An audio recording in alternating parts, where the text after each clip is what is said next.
მოგესალმებით. მინდა ვისაუბრო ფრაზულ ზმნებზე. ფრაზული ზმნა შედგება ზმნისა და წინდებულისაგან, ან ზმნისა და ზმნიზედისაგან. როდესაც ზმნას ემატება წინდებული ან ზმნიზედა, ის იცვლის მნიშვნელობას.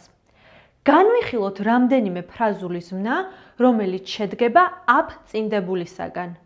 მაგალითად, bring up, გაზრდა, აღზრდა. She brought up 5 children.